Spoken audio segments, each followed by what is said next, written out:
Hello everyone, आप सभी को बहुत बहुत हार्दिक स्वागत करता हूं अपने यूट्यूब चैनल क्लास मॉनिटर में। आज मैं लेके आया हूं रेलवे ग्रुप डी 2025 का मॉडल सेट प्रैक्टिस। आज पहला लेक्चर है, ठीक है।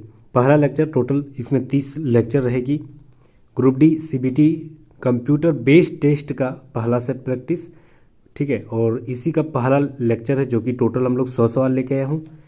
तो हम लोग फिर पहले हम लोग जनरल साइंस का सवाल देखते हैं, लगभग 25 सवाल, फिर 25 मैथ देखेंगे, फिर 25 रीजनिंग देखेंगे और 25 जीके जीएस यानी करंट अफेयर 2024-25 से संबंधित सवाल देखेंगे।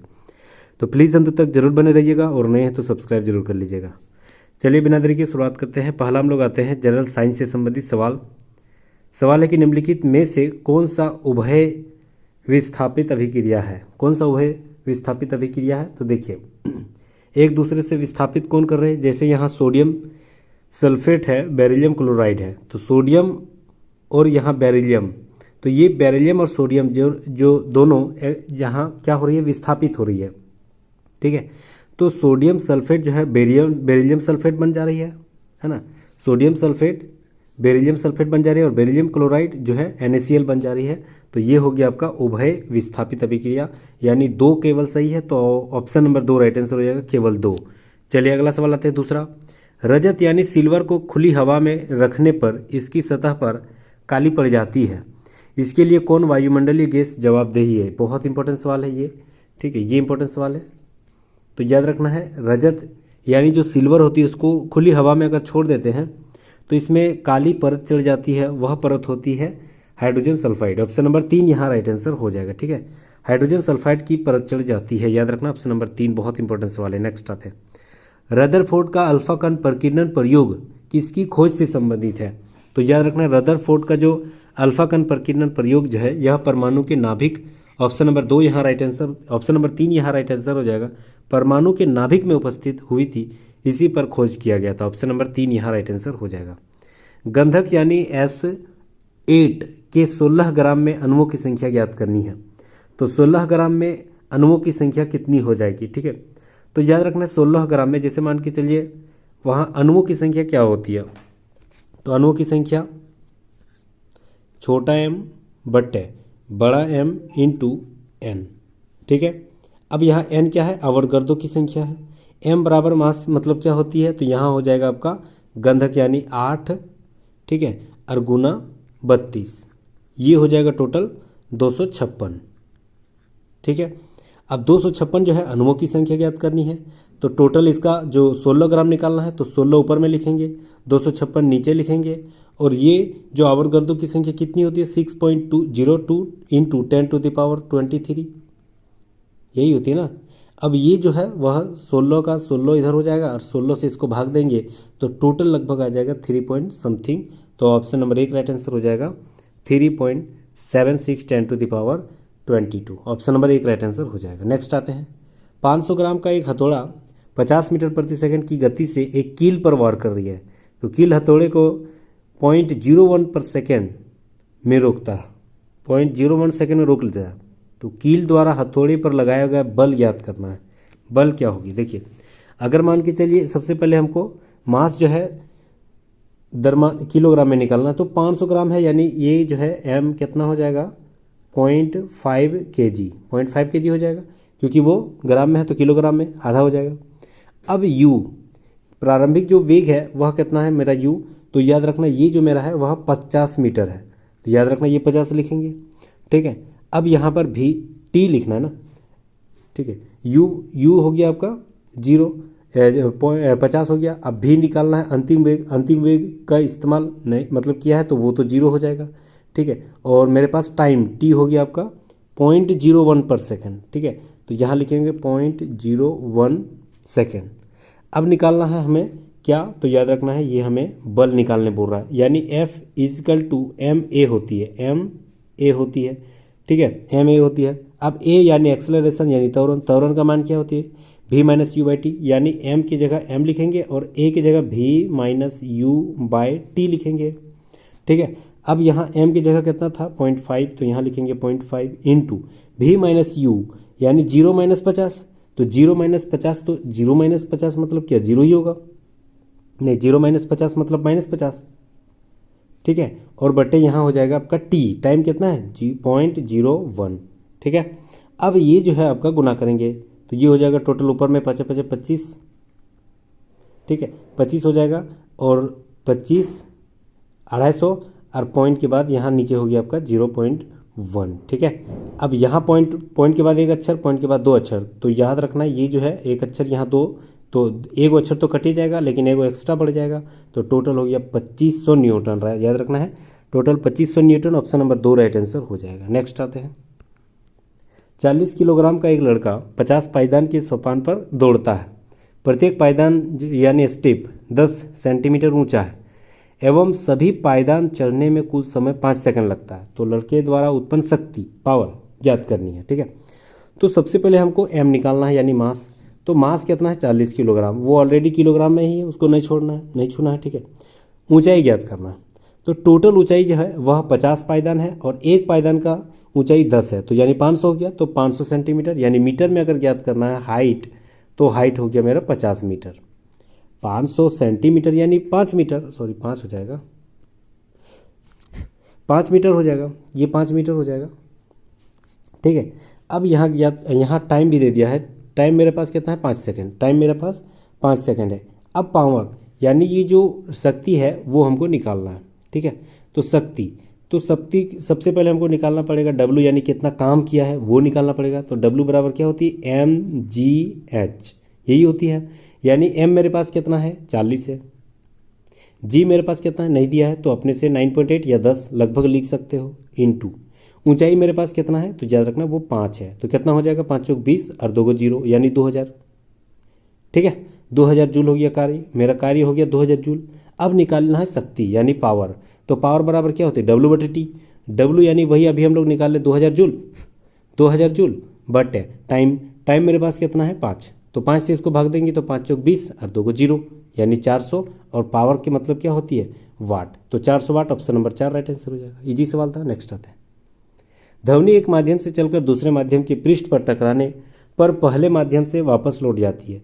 इस घटना को किस नाम से जाना जाता है, किस रूप में भी जाना जाता है, तो यार ना इसे ध्वनि का परावर्तन कहा जाता है, ऑप्शन नंबर 3 राइट आंसर हो जाएगा। चलिए अगला सवाल, समान रूप से सीधी कार पर स्थिर गति से दौड़ने वाली कार के संदर्भ में निम्नलिखित में से कौन सा कथन सत्य रहेगा। तो पहला बोल रहा है कि कार का त्वरण शून्य होती है, नहीं सीधी गति कर ही रहा है तो वो तो शून्य नहीं होगी, ठीक है। याद रखना त्वरण शून्य हो सकती है, गति और वेग कभी भी शून्य नहीं होगा, यानी ये भी गलत, ठीक है। उसके बाद बोल रहा है कि कार के त्वरण में लगातार परिवर्तित हो रही है, ये भी गलत हो जा रहा है। अगला बोल रहा है कार का वेग निरंतर परिवर्तित हो रहा है, हाँ ये सही है, निरंतर परिवर्तित हो सकता है, ये सही है, ऑप्शन नंबर 4 यहाँ राइट आंसर हो जाएगा। नेक्स्ट हम लोग आते हैं अगला सवाल, समुद्री जीव के स्वास्थ्य का निर्धारण हेतु किसे मापा जाता है। तो याद रखना है घुलनशील ऑक्सीजन से मापा जा सकता है समुद्री जीव की स्वास्थ्य कैसी है वो, ठीक है। तो ऑप्शन नंबर 1 राइट आंसर हो जाएगा, घुलनशील ऑक्सीजन के द्वारा। नेक्स्ट आते 10 नंबर सवाल, निम्नलिखित में क्या प्रकाश के वायुमंडलीय अपवर्तन का परिणाम नहीं है, क्या नहीं है। तो सबसे पहले बोल रहा है अच्छा सूर्य का आकाश अपनी वास्तविक ऊंचाई से ज़्यादा ऊंचाई दिखाई देना, ये प्रकाश का परावर्तन नहीं है। बाकी सर तारा का टिमटिमाना ये ठीक है। उसके बाद सूर्यास्त और सूर्योदय के समय लाल दिखाई देना सूरज, ये सारे जो है ना अपवर्तन का कारण है। सूर्य अपने वास्तविक उदय को 2 या 3 मिनट पहले ही दिखाई देना, ये भी कारण है। लेकिन 3 नंबर जो है ना ये हम लोग नहीं पढ़े कि सूर्य का आकाश में वास्तविक ऊंचाई से ज़्यादा ऊंचाई देखा है। ये तो पानी के नीचे कोई मछली है, कोई डंडा रखे हैं तो वो टेढ़ा दिखाई देना, मछली एक थोड़ा ऊपर दिखाई देना, वो हो सकता है, लेकिन ये सूर्य वाला नहीं पढ़े, तो ऑप्शन नंबर 3 गलत जो हो जाएगा। नेक्स्ट आते हैं अगला सवाल है कि एथाइन यानी एसिटिलीन C2H2 गैस ऑक्सीजन का उपस्थिति में जलकर कार्बन डाइऑक्साइड का निर्माण कर रही है। तो इस प्रक्रिया को दर्शाने में निम्नलिखित में से कौन सी संतुलित अभिक्रिया है, कौन सी संतुलित अभिक्रिया है। तो सबसे पहले हम लोग देखते हैं कौन सी संतुलित अभिक्रिया। देखिए C2H2 प्लस O ऑक्सीजन यहाँ 4 गो है, ऑक्सीजन यहाँ भी 4 गो, कार्बन डाइऑक्साइड 4 गो है, और कार्बन डाइऑक्साइड 4 यहाँ हो गया, H2O जल यहाँ हो गया 2 गो। तो संतुलित अभिक्रिया पहला तो नहीं है क्योंकि यहाँ ऑक्सीजन 4 गो है, कार्बन डाइऑक्साइड इधर 4 गो है, तो कार्बन डाइऑक्साइड इधर 2 ही गो है, कार्बन 2 ही गो है, तो वो नहीं होगा पहला। दूसरा बोल रहा है कार्बन यहाँ 2 गो है, हाइड्रोजन भी 2 गो है, और ऑक्सीजन यहाँ 5 दूनी 10 गो है, तो ऑक्सीजन यहाँ हो गया 2, और यहाँ कार्बन डाइऑक्साइड 4 गो, ठीक है, तो ये एगो सही जा रहा है। कार्बन डाइऑक्साइड यहाँ हो गया 4 दूनी 8 और यहाँ 2 5, 5 दूनी 10, हाँ ये सही है, ऑप्शन नंबर 2 सही जाएगा। यहाँ 5 दूनी 10 है और यहाँ 4 दूनी 8 और यहाँ 2 गो है, तो 8 2 10, इधर भी 10 इधर भी 10, ऑप्शन नंबर 2 राइट आंसर, बाकी सब सही है। नेक्स्ट आते हैं, हाइड्रोक्लोरिक प्रेस में किसका उपयोग किया जाता है? हाइड्रोक्लोरिक प्रेस में पास्कल का नियम, जो दाब प्रेशर होती है उसी का नियम का इस्तेमाल होता है, ऑप्शन नंबर 1 राइट आंसर हो जाएगा। नेक्स्ट आते हैं, वीमा, विमाएँ जो होती है MLT-2, इसका अनुरूप क्या है? तो इसका अनुरूप है बल, force, option number 1 right answer हो जाएगा। नेक्स्ट, यहाँ पर बोल रहा है कि मिलान करना है, ठीक है, मिलान करना है, कौन सी मिलान सही होगी? देखिए ऐसे ही होगा, प्लास्टर ऑफ पेरिस, इसका रासायनिक सूत्र कौन सा हो जाएगा? देखिए प्लास्टर ऑफ पेरिस का रासायनिक सूत्र होती है calcium sulphate into half H2O, यानी पहला का हो जाएगा। देखिए ग्रुप डी में जो सूत्र होती है बहुत इंपॉर्टेंट है यहाँ से याद रखने का, तो प्लास्टर ऑफ पेरिस का हो जाएगा calcium sulphate into half H2O। दूसरा हो जाएगा जिप्सम, जिप्सम का क्या होती है? कैल्शियम सल्फेट इंटू 2H2O, तो मतलब 2 का 3 हो जाएगा। विरंजक चूर्ण, विरंजक चूर्ण का होती है कैल्शियम ओक्लोराइड, ठीक है, और बुझा हुआ चूना कैल्शियम हाइड्रोक्साइड, ये हो जाएगा। चारों जो है बहुत इंपॉर्टेंट सूत्र था, ठीक है, तो याद रखना plaster of Paris calcium sulphate into half H2O, यानी पहला का 2 हो जाएगा, ठीक है। उसके बाद gypsum calcium sulphate into 2H2O, यानी दूसरा का 3 हो जाएगा। उसके बाद विरंजक चूर्ण यानी कैल्शियम ओक्लोराइड हो जाएगा, यानी 4 हो जाएगा। उसके बाद बोल रहा है बुझा हुआ चूना यानी कैल्शियम हाइड्रोक्साइड हो जाएगा, यानी 1 हो जाएगा। तो 2 3 4 1, ऑप्शन नंबर 1 राइट आंसर हो जाएगा। नेक्स्ट आते हैं अगला सवाल, K4 यहाँ पर दिया गया है जो भी, तो NiJCN4 जो दिया गया है, इसका निकल, जैसे निकल यहाँ दिया गया है तो उसका ऑक्सीकरण संख्या क्या होगा? ठीक है, तो ऑक्सीकरण संख्या यहाँ पर क्या हो जाएगा? तो ऑक्सीकरण संख्या यहाँ तो 0 ही हो जाएगा, ऑप्शन नंबर 1 राइट आंसर हो जाएगा। नेक्स्ट आते हैं, लोहे में जंग लगना कैसी अभिक्रिया है? तो याद रखना लोहे में जंग लगना एक रासायनिक अभिक्रिया है, ठीक है, विद्युत रासायनिक परिवर्तन है, ऑप्शन नंबर 2 राइट आंसर हो जाएगा, क्योंकि परिवर्तन के बाद जो है पुनः पैतृक अवस्था में वह नहीं आएगा। अगला सवाल है कि रेडियोधर्मी तत्व किसका उत्सर्जन करते हैं? तो याद रखना है अल्फा बीटा गामा विकिरण तीनों को, ऑप्शन नंबर 4 राइट आंसर हो जाएगा। नेक्स्ट आते हैं, एड्स के विषाणु किसे नष्ट कर देता है? एड्स के जो विषाणु होते हैं वो किसे नष्ट कर देता है? तो याद रखना लिम्फोसाइट को यानी जो लिम्फोसाइट यानी WBC, उसी को जो है आपका नष्ट कर देता है, जिससे हमें बहुत सारे बीमारियों से जूझना पड़ता है, क्योंकि यही बीमारियों को मारता है। वही नष्ट हो जाएगा कोई बीमारी तो हम लोग को नष्ट नहीं कर पाएगा। पोलियो का नैमित्तिक जीव क्या है? तो पोलियो का नैमित्तिक जीव विषाणु होती है, वायरस होती है, ऑप्शन नंबर 2 राइट आंसर हो जाएगा। नेक्स्ट आते हैं, फिर मिलान दे दिया यहाँ सवाल, ठीक है, चलिए तो मिलान करना हम लोग को फर्स्ट में यहाँ बोल रहा है एनाफिलीज, ठीक है, तो एनाफिलीज जो है वह मादा मलेरिया के कारण मलेरिया का एक मतलब ये है, एनाफिलीज मच्छर से मलेरिया होती है, ठीक है। उसके बाद जो सीसी मक्खी जो दिया गया ना, सीसी मक्खी ये जो होती है ना, वह होती है आपका नींद की बीमारी होती है सीसी मक्खी के कारण, मतलब D का 2 हो जाएगा। उसके बाद रेत मक्खी जो है वह हो जाएगा आपका फाइलेरियस के कारण, ठीक है, फाइलेरियस के कारण रेत मक्खी जो होती है, ठीक है, वह हो जाएगा। अच्छा रेत मक्खी नहीं, कालाजार है, कालाजार से हो जाएगा। और क्यूलेक्स जो होती है वो फाइलेरियस से हो जाएगा, ठीक है। तो सबसे पहले जो एनाफिलीज मच्छर मादा जो होती है वह मलेरिया, यानी पहला 4 हो जाएगा। दूसरा हो जाएगा क्यूलेक्स जो होती है वह होती है फाइलेरियस, यानी ये हो गया 3 हो गया। उसके बाद हो गया आपका रेत मक्खी के कारण कालाजार, यानी ये 1 हो गया। उसके बाद 2 हो गया, 4 3 1 2, 4 3 1 2, तो ऑप्शन नंबर 4 राइट आंसर हो जाएगा। नेक्स्ट आते हैं, सन लैब जावा कार में आपकी कार का नेटवर्क बाहरी दुनिया से जोड़े रखने के लिए किस प्रौद्योगिकी का इस्तेमाल किया जाता है? तो याद रखना है अंतः स्थापित का इस्तेमाल किया जाता है, ऑप्शन नंबर 1 राइट आंसर हो जाएगा। नेक्स्ट आते हैं, कार्बन डाइऑक्साइड की इलेक्ट्रॉन डॉट की संरचना जो होती है वह कैसी होती है? तो याद रखना कार्बन डाइऑक्साइड की जो इलेक्ट्रॉन डॉट की संरचना होती है वह होती है ये वाला पहला, ऑप्शन नंबर 4 राइट आंसर, चौथा वाला। नेक्स्ट आते हैं, ठीक है, चलिए अगला सवाल आते हैं,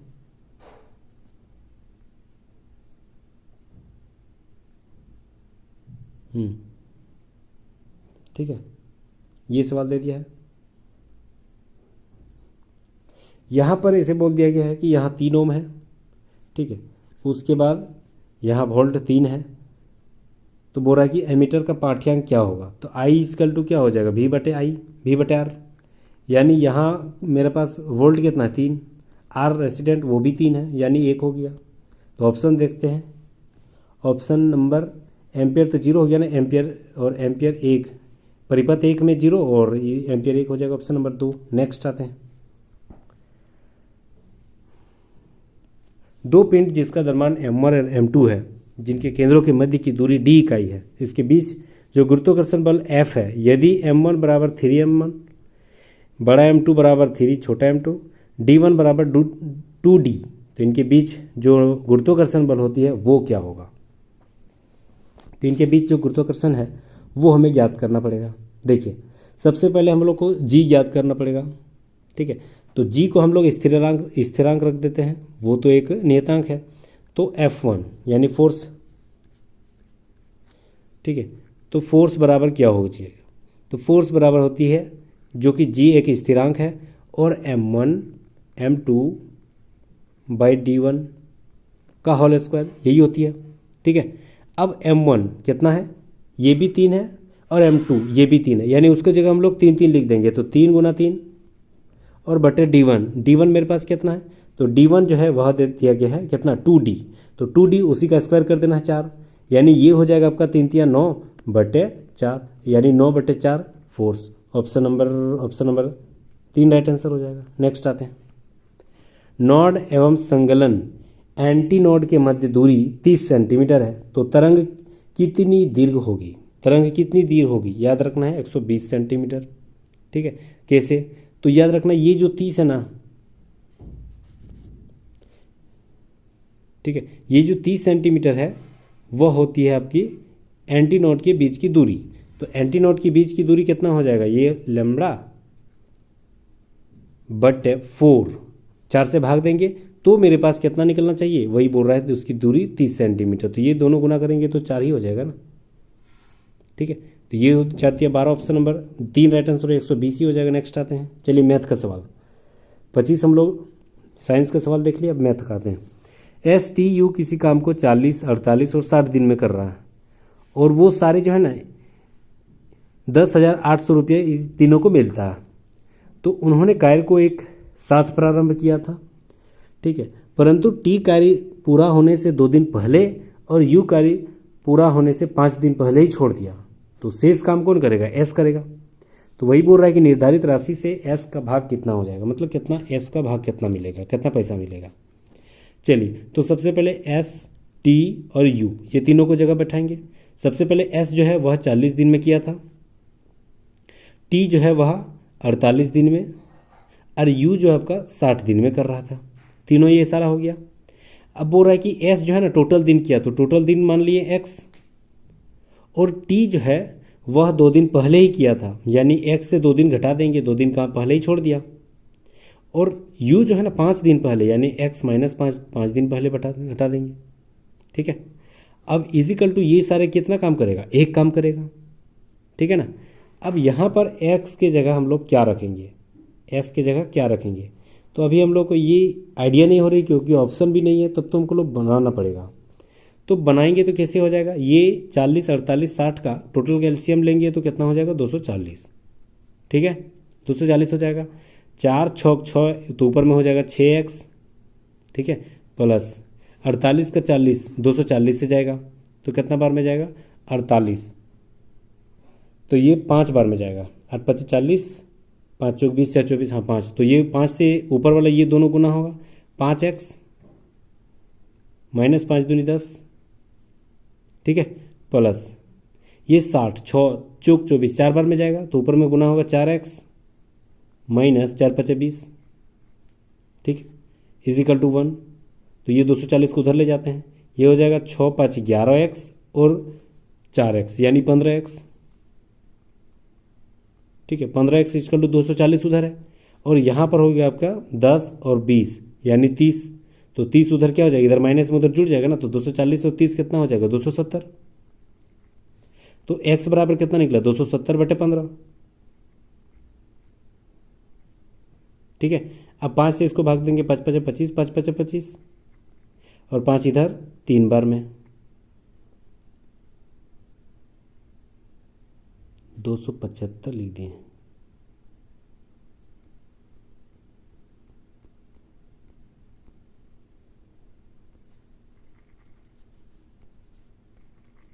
ये 270 है, 270 और नीचे यहाँ 15, तो 5 3 बार में इधर हो गया 5 5 25, 2 बचेगा 5 चौक 20, यानी ये 18 हो गया। तो x बराबर कितना निकला? 18 निकला। अब x बराबर 18, तो टोटल s का ही मान निकालना था, तो x बराबर 18, तो s टोटल 18 दिन किया है, तो ऊपर में लिखेंगे 18 बट नीचे कितना लिखेंगे? तो टोटल का मान कितना हो जाएगा? टोटल का मान को तो हम लोग निकालना पड़ेगा, तो ये हो जाएगा आपका x बराबर 18, तो ये 18 हो जाएगा। इधर हो जाएगा 18 माइनस 2, यानी पहला जो है वह 18 दिन किया था s, तो t जो है 18 माइनस 2 यानी 16 दिन किया। 18 माइनस 5 यानी 13 दिन किया, कौन? u। और टोटल को जोड़ देंगे तो 8, और ये हो जाएगा आपका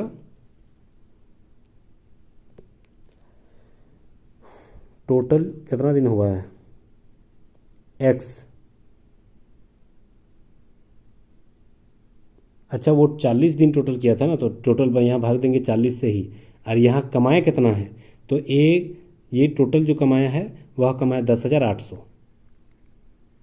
ठीक है। ये जीरो कटेगा, है ना।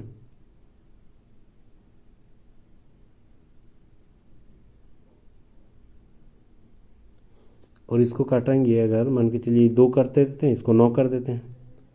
2 से इसको अगर हम काटेंगे तो 2 5 10, 2 चौके 8 और एगो 0, तो 9 0 0, 9 छक 54 हो जाए, 9 चौक 36 हो जाएगा, 6 और 3 हुआ, 9 5 45, 46 47 48, मतलब 4860 हो गया।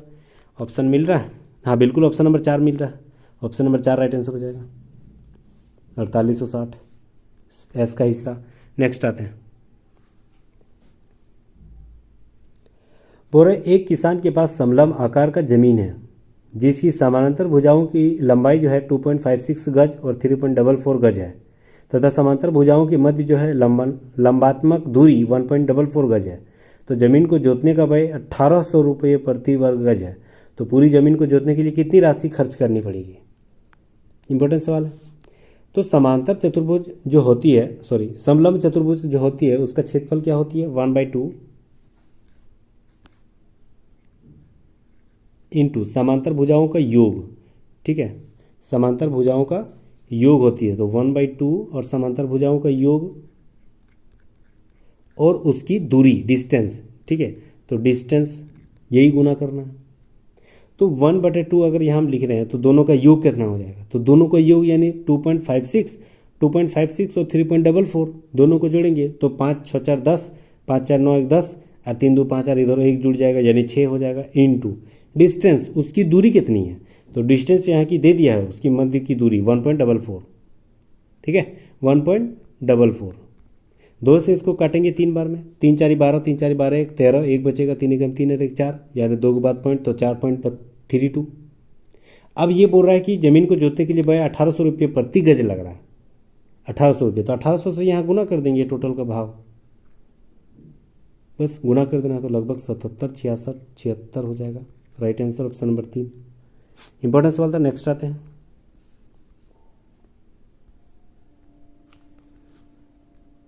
चलिए, यहाँ बोल रहा है कि 100 मीटर जो लंबी एक रेलगाड़ी दूसरी 150 मीटर लंबी रेलगाड़ी जो उसकी समानांतर पटरी पर विपरीत दिशा में चल रही है तो 9 सेकंड में पार कर रही है। यदि 150 मीटर लंबी रेलगाड़ी की गति 40 किलोमीटर प्रति घंटा, तो दूसरी रेलगाड़ी की जो गति है वो ज्ञात करना है। इंपॉर्टेंट सवाल है, देखिए कैसे निकलेगा।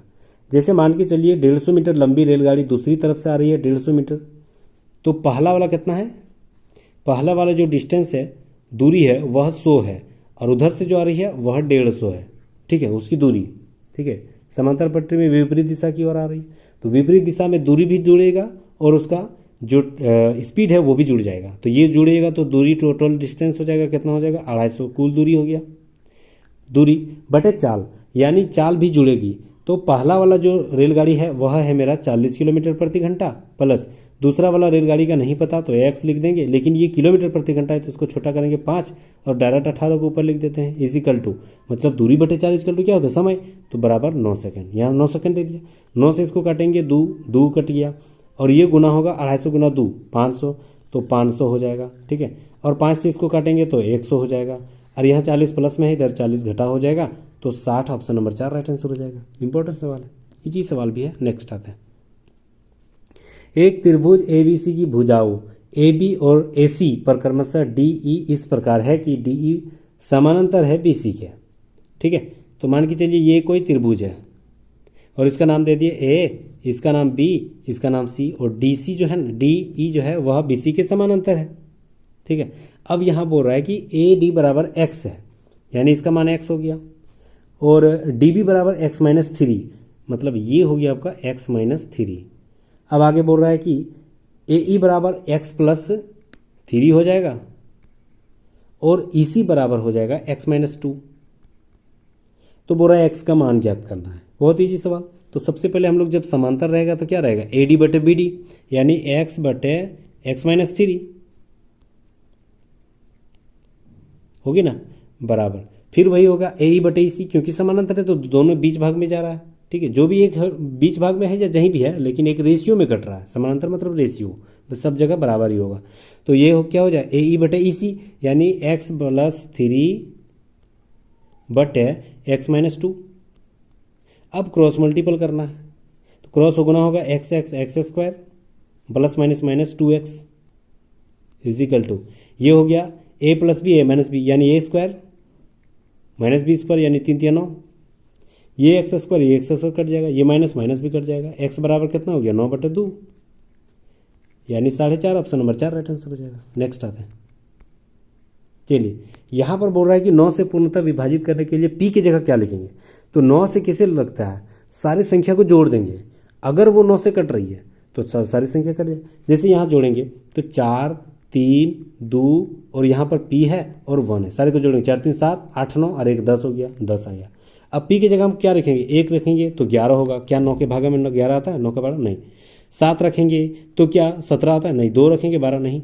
18 अगर 8 रखेंगे तो क्या हो जाएगा 18, वो तो 9 से पूरा पूरी कट जाना है 2 बार में, तो ये सारा संख्या अगर यहाँ 8 रख देंगे ना तो टोटल संख्या 9 से कट जाएगा, तो ऑप्शन नंबर 2 राइट आंसर हो जाएगा 8 रखने से। नेक्स्ट आते हैं, हो रहा है 100 में से ऐसी कौन सी सबसे छोटी संख्या जोड़ी जाए ताकि परिणामी 6 से पूर्णतः विभाजित होगा। ठीक है, देखिए तो 100 को अगर हम भाग देंगे तो 6 को अगर हम 6 को 100 से भाग देंगे तो 16 6 96 होती है, और 100 से बाद ही सबसे पहले कौन हो जाएगा, तो इसमें कितना बच जा रहा है 4, और कितना चाहिए इसमें 2, तब ना 4 2 6 हो जाएगा, यानी इसमें हम लोग 2 जोड़ देंगे, तो 100 में अगर हम 2 जोड़ देंगे यानी 102, तो वो पूरा पूरी 6 से कट जाएगा।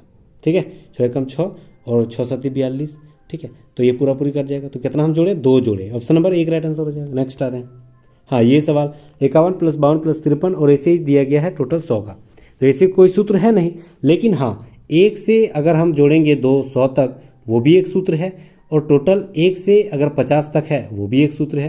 तो टोटल 1 से 100 तक जो जितना भी आएगा वो संख्या और 50 घटा देंगे तो बचेगा क्या, 51 से 52 53 54 100 तक यही वाला बच जाएगा ना, ये वाला 1 से 50 तक हम लोग घटा देंगे तो वही वाला संख्या बचेगा। ठीक है, चलिए तो बनाते हैं। तो सबसे पहले हम लोग को क्या करना है, ऐसे सब जब भी संख्या रहेगी तो क्या करना है, उसका सूत्र होती है n × n + 1/2।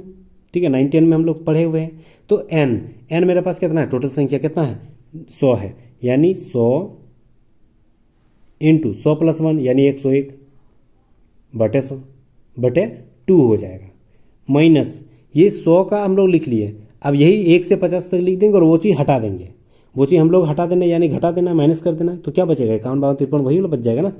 चलिए तो 1 से 50 तक हम लोग फिर लिखेंगे, तो 50 n × n + 1 यानी 51 + 1 यानी 51 बटे 2।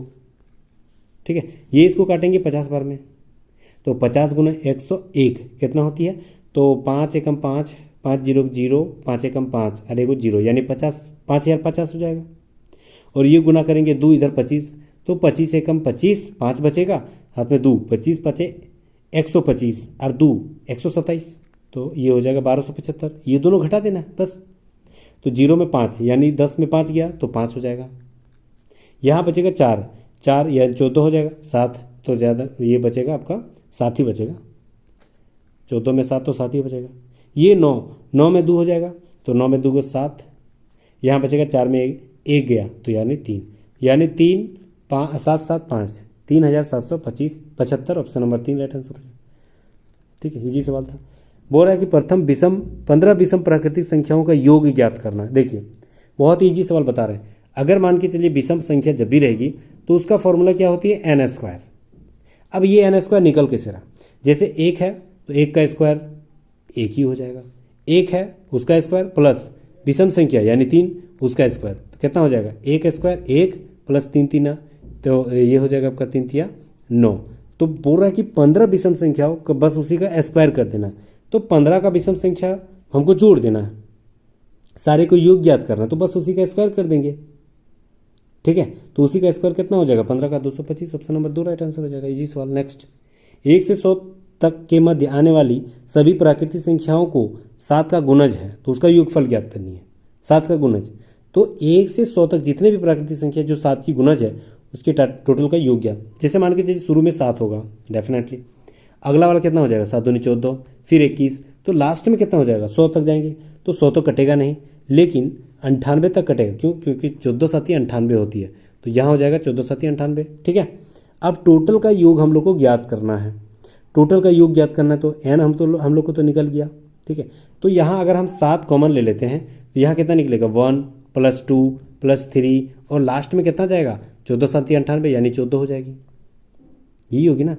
ठीक है, अब यहाँ पर क्या करना है 7 गुना, अभी हम लोग बताएं कि ऐसे जब भी संख्या रहेगा सब लोग को जोड़ना है तो क्या कर देना n × n + 1 यानी टोटल क्या होगा 14 इंटू 14 + 1 यानी 15 बटे 2। टोटल को अगर जोड़ना है तो ऐसे ही करते हैं, 2 का पड़ा इधर 7 फिर में, तो 7 ही 7 49 गुना कितना हो गया 15, यानी 49 गुना 15। ठीक है, तो 15 9 में 135 होती है, बचे 5 हाथ में 13 बचेगा, 15 चौक 60 होगी और 13 73 यानी 735, ऑप्शन नंबर 1। बहुत ही जी सवाल था। नेक्स्ट आते हैं, चलिए बहुत ही ज़बरदस्त सवाल है और एक सवाल डेफिनेटली हर एग्जाम में यहाँ से जो बनती है। ठीक है, तालिका से यहाँ बोल रहा है कि सभी 5 कंपनियों द्वारा वर्ष 2012 से 2013 में बेचे गए मोबाइलों की औसत संख्या ज्ञात करनी है। टोटल औसत संख्या 2005 में, तो सभी 5 संख्याओं 2012 से 13 यानी टोटल ये वाला हम लोग को जोड़ देना है। ये वाला टोटल को जोड़ के हम लोग को जो संख्या उतना भाग दे देंगे। ठीक है, तो ये हो जाएगा कितना 5 5 10 5 3 15, ऊपर में 5 बचेगा हाथ में 1, 7 7 14 14 और 8 कितना हो जाएगा 22 और 6 28 और उधर 1 पैंचा वाला 29, तो 2 बचेगा, 2 और 1 3, टोटल जोड़े तो कितना हो गया 395। के वो संख्या है 5 वो, तो 5 से भाग दे देंगे, तो 5 7 ही 35 हो जाएगा, 4 5 9 45 यानी 79 सारा का average, option number 4 right answer हो जाएगा। चलिए अगला सवाल, ए किसी कार्य को 48 दिन में पूरा करता है, बी की कार्य क्षमता ए से 50% अधिक है। देखिए अगर ए है एक, यहाँ ए है और यहाँ बी है, ए की कार्य क्षमता कितनी है तो 48 दिन, बी की कार्य क्षमता इससे 50% अधिक है, तो क्या 150 ज़्यादा होगा? नहीं, याद रखना है समय, उसकी क्षमता और उसका दिन ये जस्ट उसका क्या होती है ऑपोजिट होती है। ठीक है, तो याद रखना ये जो 48 है ना ये समय ही है उसका, तो वो 50% ज़्यादा है। समय अगर मान के चलो इसकी क्षमता ज़्यादा है तो वो क्या कर रही है, वो क्षमता ज़्यादा है तब तो कम दिन में लग रहा है ना। ठीक है, तो बोल रहा है कि बी की कार्य क्षमता क्या है, तो बी की कार्य क्षमता 150 ज़्यादा है, तो बी की कार्य क्षमता जो यहाँ बोल रहा है वो क्या हो जाएगी, इससे कम हो जाएगा। क्यों? क्योंकि 150 ज़्यादा क्षमता ज़्यादा है तो दिन कम हो जाएगा, तो 48 से कम ही हो जाएगा, यानी हमको ये 50% जो ओवर जा रहा है वो किस में जाएगा, ए में जाएगा। क्यों? क्योंकि समय और क्षमता हमेशा अपोजिट होती है, यानी 150 बराबर पूरी हम लोग फाइनली यहाँ लिख सकते हैं 150 बराबर 48, तो 100 बराबर निकालना है क्या हो जाएगा, यानी ये 3 ये 2 बार में कटेगा, 50 से कटेगा ना, ये 3 से इसको काटेंगे तो 16 और 16 गुना 2 और 32, ऑप्शन नंबर 2 राइट आंसर हो जाएगा। बी की कार्य क्षमता कितनी है 32 है। नेक्स्ट, एक वस्तु का अंकित मूल्य 650 है, एक ग्राहक उसके लिए 585 मतलब दिया तो छूट क्या था, तो छूट हमेशा अंकित मूल्य में दी जाती है, तो 650 में क्या छूट दिया नहीं पता, तो x और छूट में नीचे हमेशा 100 होती है। छूट देने के बाद कितना हो गया 585, बस इजी सवाल, ये 1 0 ये 1 0, 5 2 बार में 5 13 बार में 13 से इसको काटते हैं कट जाएगा। ठीक है, तो 13 चौक 52 होती है और 13 5 65 45, गुना 2 90, यानी 90 टोटल हो गया। और हमेशा छूट 100 से घटा के लिखना पड़ता है, यानी 10%, ऑप्शन नंबर 1। ठीक है, नेक्स्ट आते हैं। हाँ, ये सवाल ज़बरदस्त है। यहाँ पर बोल रहा है कि कौन पी क्यू आर की मान ज्ञात करनी, पी क्यू आर यानी ये जो क्यू पी आर यानी इसका मान ज्ञात करना। ठीक है, देखिए कैसे निकालते हैं, बहुत ईजी सवाल है।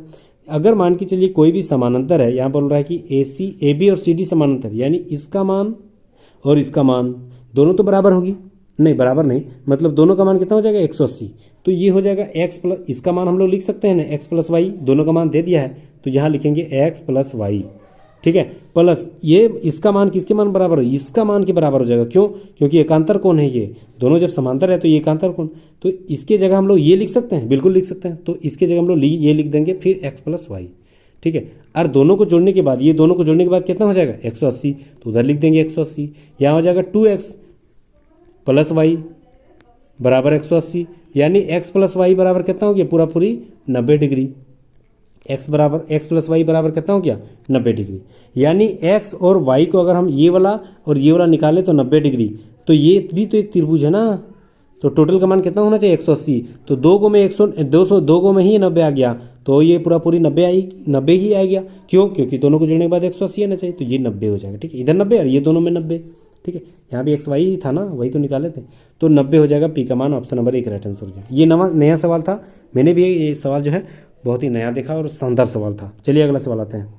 दो संख्याएं जो 5:3 में है, यदि देखिए मान के चलिए कोई 5 एक्स मान लेते हैं, 3 और एक्स मान लेते हैं, ये इसमें ना 9 घटाएंगे और इसमें भी 9 घटाएंगे, दोनों में 9 घटाने बोल रहा है। तो घटाने के बाद क्या हो जा रहा है 9/5, क्रॉस मल्टीपल करेंगे तो 5 5 25x minus 5 9 45 is equal to 9 3 27x 9 9 81। ठीक है, तो ये 27x 25x, 25 को ही उधर ले जाते हैं तो कितना हो जाएगा 2x इजिकल टू ये 81 को इधर ले आएंगे तो प्लस 81 हो जाएगा। तो प्लस माइनस माइनस, यानी इसमें एक घटेगा, तो इसमें घटेगा तो 45 और 90 9 चौक 36 हो जाएगा, 6 हाँ 36 हो जाएगा। ठीक है, तो 2 से इसको काटेंगे तो x इक्वल टू कितना निकलेगा 18, तो x इक्वल टू 18 निकला। अब बोल रहा है दोनों संख्या ज्ञात कर रहे हैं, तो 18 5 यहाँ गुना करेंगे ना x की जगह, तो दोनों संख्या ऊपर में 18 5 90, 18 3 54, तो दोनों संख्या कितना हो जाएगा 90 और 54, ऑप्शन नंबर 3। जबरदस्त सवाल थे। नेक्स्ट आते हैं। यदि 10 संख्याओं का 10 वस्तुओं का क्रय मूल्य 10 वस्तुओं का क्रय मूल्य 15 वस्तुओं के विक्रय मूल्य के बराबर है तो हानि प्रतिशत।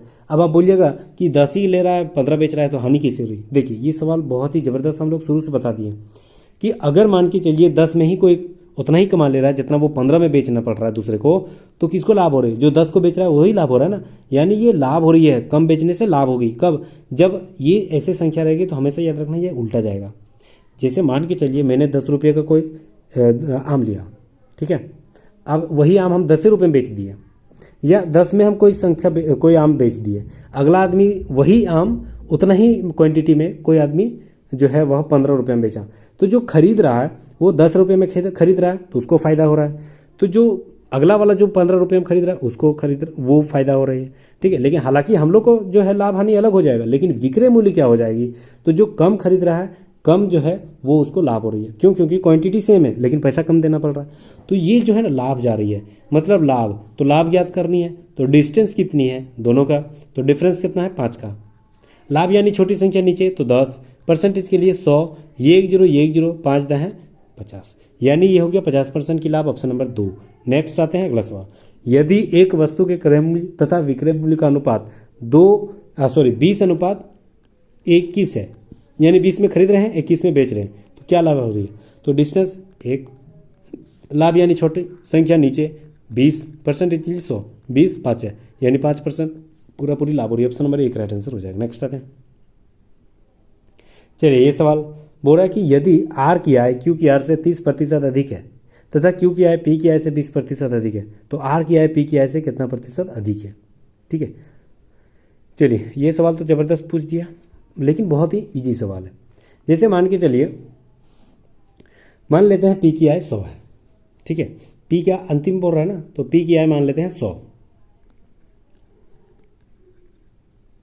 ठीक है, तो क्यू की आय क्या हो जाएगा, यहाँ बोल रहा है कि क्यू की आय ना पी से 20% अधिक है, तो इससे 20% अधिक यानी 120, ठीक है। अब बोल रहा है कि आर की आय जो है ना वह क्यू से 30% अधिक है, यानी क्यू की कितना है 120 और इससे 30% अधिक है यानी 130/100। ये जीरो ये 2 जीरो यानी 12 गुना 13 156, 13 दूनी 26 अरे 13 एकम 13 दो 13 एकम 13 दो हो जाएगा आपका 15 यानी 156। ठीक है। अब यहाँ बोल रहा है कि पी की आय में कितना प्रतिशत वृद्धि हुई। पी का 100 था, अब हो गया 156। कितना डिफरेंस ज़्यादा हो गया, 56 ज़्यादा हो गया ना। ऑप्शन नंबर 3 वही ज़्यादा लाभ हो गया, ऑप्शन नंबर 3 राइट आंसर हो गया। चलिए नेक्स्ट आते हैं माध्यिका। माध्यिका ज्ञात करने के लिए जब भी ऐसे जो डाटा दे दिया गया है वो सारे सवाल को हम लोग क्या करेंगे, या तो आरोही या तो अवरोही में सजा देना, यानी छोटी से बड़ी संख्या या बड़ी से छोटी संख्या जो भी सजाना सजा सकते हैं। ठीक है। तो सबसे पहले हम लोग क्या करेंगे, आरोही क्रम में हम लोग सजा लेते हैं। ठीक है। तो आरोही मतलब सबसे छोटी संख्या, यहाँ कौन है माइनस वाला सबसे छोटी संख्या यानी -3, फिर ओरेगो है -3। ठीक है। फिर -1 है। ठीक है। उसके बाद 0 है। ठीक है। उसके बाद 1 तो नहीं आएगा, 2 के को 2 है, 3 को तो 3 को 2 लिखेंगे 1 2 3। ठीक है। उसके बाद यहाँ पर दे दिया है 5, 2 के बाद 3 +3 में तो नहीं है, 5 है, डायरेक्ट 5 है तो 5 के को हो गया 4 को हो गया टोटल 1 2 3 और 4 टोटल 5, 4 को 5 है और 6। अब 6 को के को 3 को है 1 2 3। ठीक है। आरोही क्रम में सजा दिए। अब गिनना है के को है 1 2 3 4 5 6 7 8 9 10 11 12 13 14 मतलब कितना है 14 को। तो 14 को है यानी इधर जो है जो आपका 6 को इधर काट देंगे और 6 को इधर हम लोग को हटा देना है। ठीक है। 6 को इधर हटा देंगे, जो भी बचेगा अगर सम संख्या रहेगा तो बीच में 2 को बचेगा, विषम संख्या तो 1 ही को बचेगा, वही राइट आंसर हो जाता। लेकिन सम संख्या में 2 को बचेगा तो 5 और 2 कितना हो गया 10, उसी का एवरेज निकाल देंगे यानी 2 से भाग देंगे तो 5 राइट आंसर हो जाएगा। अब ये जो 5 निकला वो क्या हो जा रही है, अच्छा दोनों को जोड़ना है, 5 दूनी 10 हम गुना कर दिया, एक्सट्रीमली सॉरी, यहाँ पर गुना नहीं जोड़ना है ना, तो जोड़ना है तो क्या करना है 5 और 2 7 हो जाएगा ना, बटे 2 से भाग दे देंगे तो कितना हो जाएगा लगभग 3.5।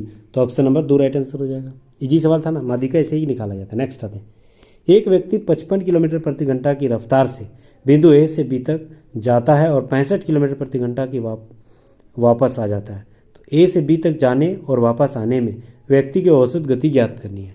ठीक है। औसत गति ज्ञात करनी, ए से जब भी जाएगा तो इसका एक ही फॉर्मूला है 2xy बटे x + y, बस यही हम लोग को रट लेना है। जब भी किसी भी एक डाटा से स्पीड गया और वही अगला अलग डाटा से मतलब वापस आ गया तो ऐसे में ये फॉर्मूला हम लोग अपना सकते हैं।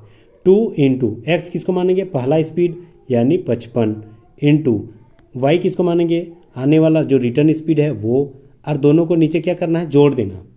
ठीक है। तो 65 और 55 5 5 10 और ये हो जाएगा आपका 6 5 11 और 1 12 125 हो जाएगा।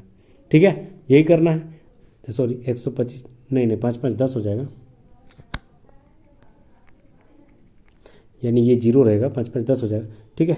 चलिए तो अब यहाँ पर हम लोग इसको काट देंगे तो कितना हो जाएगा 60 हो जाएगा, इसको काट देंगे तो कितना हो जाएगा 12 5 60 यानी 12 हो जाएगा। ठीक है। यानी 55 बटे 12 हो गया, 12 से इसको भाग देंगे। ठीक है। तो 12 से इसको भाग देंगे तो 12 से इसको भाग देना है ना, 55 और 65 कहाँ मिस्टेक किए, अच्छा वो 65 था ना, 65 था, ऊपर में हम सिर्फ 5 से भाग दिए, ये 65 है। ठीक है। तो ये 65 है मतलब, ठीक है, तो ये हो गया 60, ये 65 है तो इसको अब भाग देंगे तो 5 12 बार में, ये 5 13 बार में।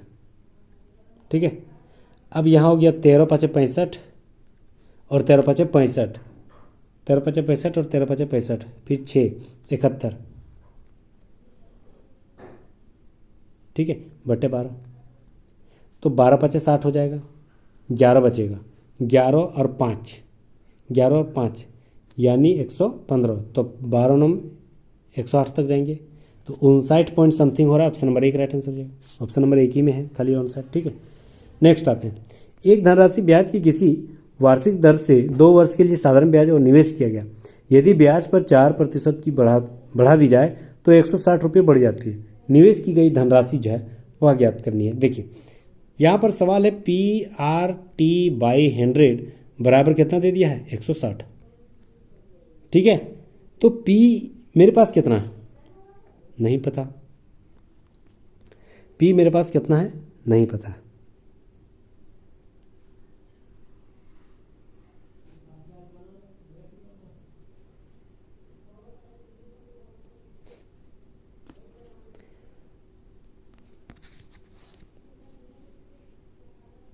ठीक है, तो P मेरे पास कितना है नहीं पता। और R यहाँ पर दे दिया 4%, एक थोड़ा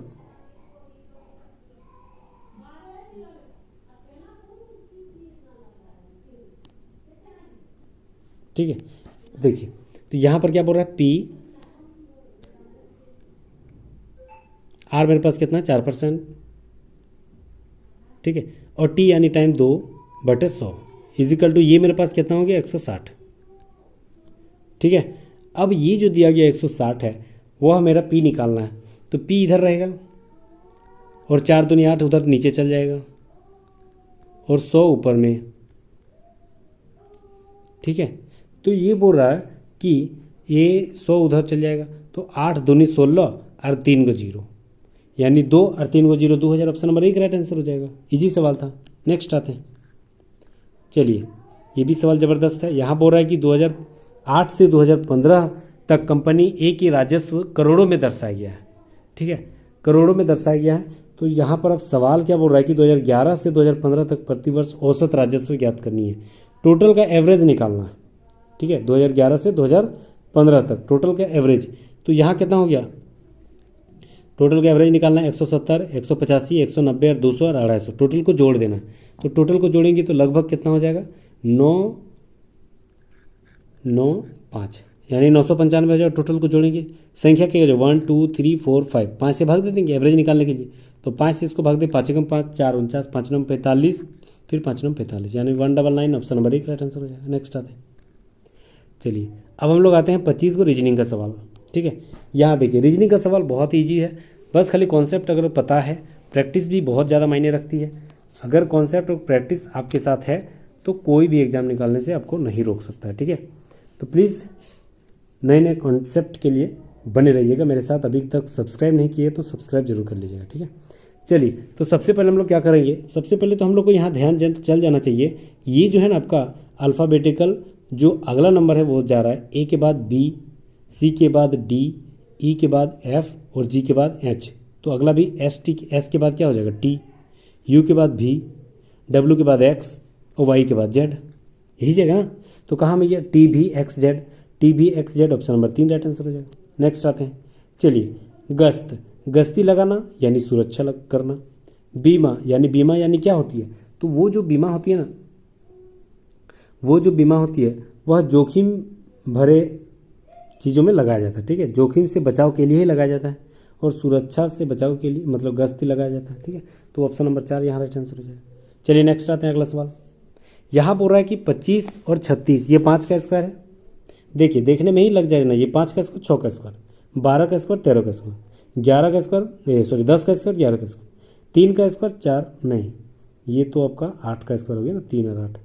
क्या अंतर है, अंतर डिफरेंस खोजना, चारों में सब तो स्क्वायर है। अच्छा एक चीज़ है, यहाँ 5 और 6 जस्ट उसके बाद ही वाला दे दिया, यहाँ 12 और 13 जस्ट उसके बाद मतलब नंबर के तुरंत बाद वाला 10 11, 3 यहाँ 4 हो जाना चाहिए, यहाँ 16 हो रहा था 3 4 हो जाता, लेकिन 8 दे दिया, तो ऑप्शन नंबर 4 अलग है। नेक्स्ट आते हैं, दिए गए विकल्पों में से अलग चुनना। लहर हो गया, प्रवाह हो गया, ज्वार भाटा हो गया और तूफान, चारों में से कोई एक अलग है। देखिए ज्वार भाटा जो होती है ना, वह जो होती है अलग हो गया, क्यों, क्योंकि लहर में पानी का मतलब है, पानी से संबंधित है, वायु से संबंधित, प्रवाह तूफान ये पानी और वायु से संबंधित, लेकिन ज्वार भाटा आग वाला चीज़ हो गया ना, जमीन से संबंधित, वो ऑप्शन नंबर 3 अलग हो जाएगा। नेक्स्ट आते हैं, चारों में से कोई एक अलग है, कौन है अलग, देखिए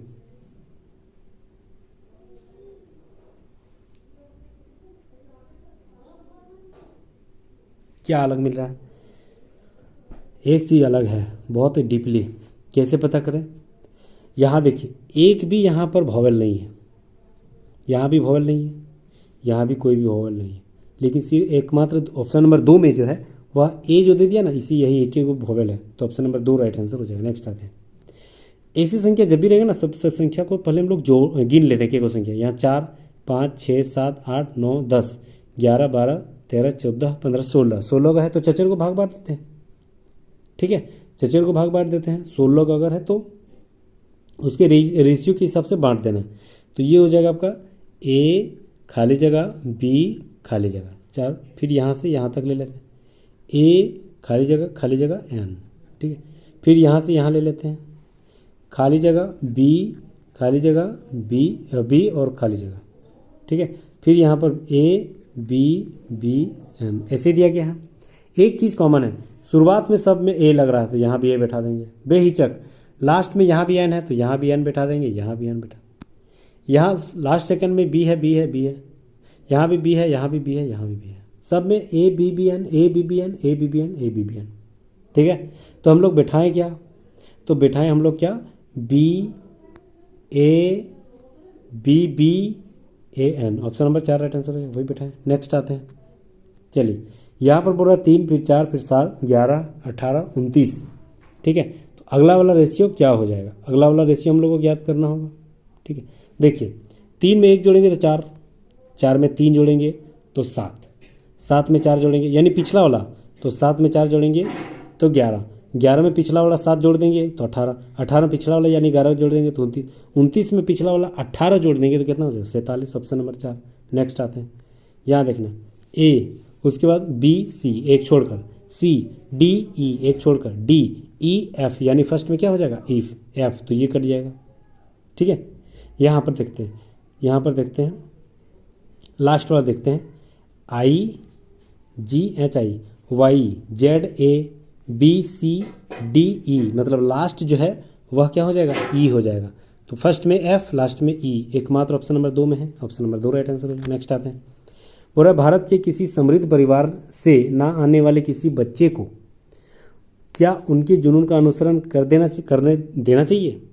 ठीक है, भारत में किसी समृद्ध परिवार है, मतलब अच्छा खासा कोई अच्छा परिवार है, उससे ना आने वाले मतलब उससे परिवार से नहीं बिलोंग कर रहा है कोई बच्चा को, क्या उसको जुनून व अनुसरण करने देना चाहिए। ठीक है, तो ये बोल रहा है, अब तर्क क्या है, तर्क बोल रहा है हाँ, इन दिनों यदि किसी बच्चे को अपनी अभिरुचि या अनुसरण करने दिया जाए तो वह श्रेष्ठ हो सकता है, यहाँ तक कि उनके आर्थिक तौर पर भी, तो ये पहला सही है। ठीक है, उसको करने देना चाहिए, उसको श्रेष्ठ उसकी अभिरुचि है तो कर सकता है। दूसरा नहीं, आज भी हमारे देश में मजबूती सामाजिक सुरक्षा प्रणाली, ये गलत जा रहा, केवल एक सही, ऑप्शन नंबर 1 राइट आंसर हो जाएगा, पहला सही जा रहा था। 5 वर्ष पूर्व अशोक की माँ की आयु अशोक से 3 गुनी थी, यानी अशोक की माँ अगर एक्स है, ठीक है, अगर मान के चलिए पहला वाला अशोक का मान लेते हैं वाई और उसके माँ का एक्स मान लेते हैं। ठीक है, तो 5 वर्ष पहले, तो 5 इसमें भी घटेगा, 5 इसमें भी घटेगा, दोनों में 5 घटेगा।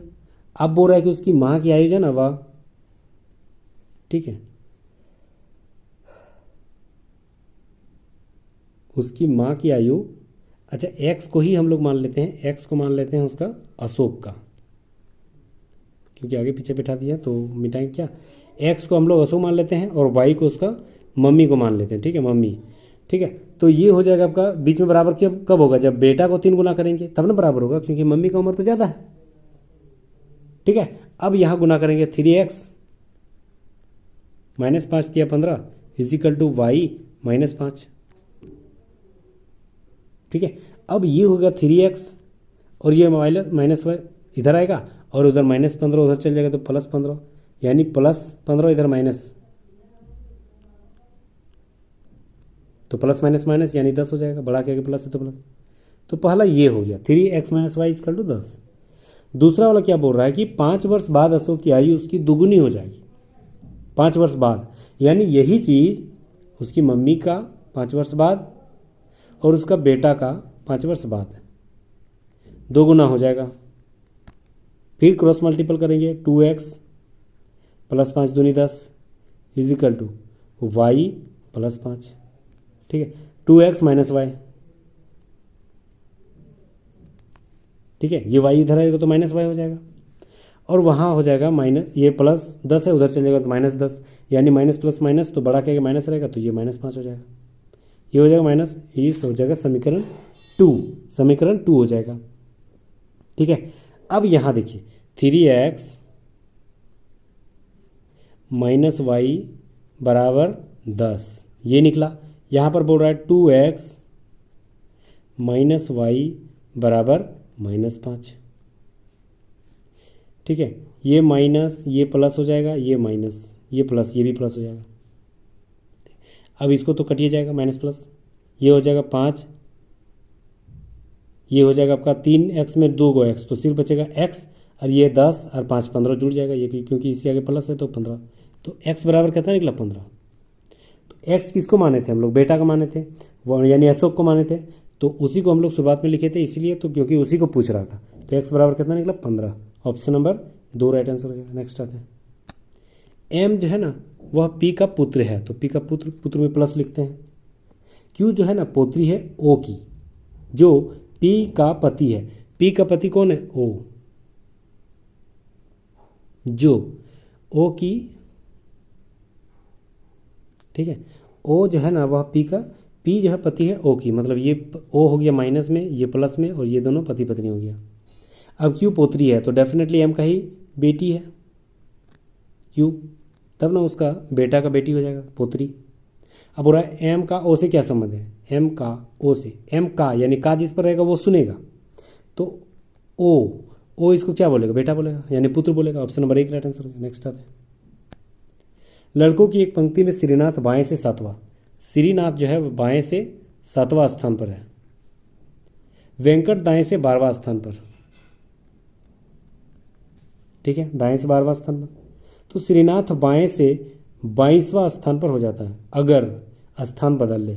अगर ये यहाँ चल जाएगा, श्रीनाथ जो है यहाँ चल जाएगा, तो क्या बोल रहा है कि श्रीनाथ यदि अगर स्थान बदल ले तो श्रीनाथ बाएं से 22वां स्थान हो जाएगा, तो ये बाएं से 22वां स्थान हो जाएगा, यानी भी की जगह यह 22वां स्थान बाएं से हो जाएगा। तो इसके बाद की को संख्या था, तो इधर से गिने थे तो ये 12 था, और कितना था 11 बचेगा ना, तो 22 और 11 मानो 11 या 33, ऑप्शन नंबर 3 टोटल हो जाएगा 3। ठीक है, 33 ऑप्शन नंबर 3 राइट आंसर हो जाएगा। नेक्स्ट आते हैं, इम्पॉसिबल में कौन सी शब्द जो है वही नहीं बनाया जा सकता, कौन सी शब्द नहीं बनाया जा सकता, देखिए हाँ ऑप्शन नंबर 3 देखिए, यहाँ पर भी है, यहाँ पर कहीं इम्पॉसिबल में,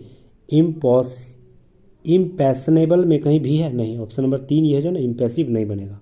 नेक्स्ट आते हैं, ऐसे कितने टी है जिनके तुरंत बाद आई ई है, कितने टी है जो तुरंत बाद आई ई है, तो कितने टी, यहाँ पर एक है उसके तुरंत बाद आई ई, ठीक है ना, कितने टी उसके तुरंत बाद आई ई, कितने टी उसके तुरंत बाद आई ई, यहाँ भी है टी आई ई, ठीक है, उसके बाद हो गया आपका,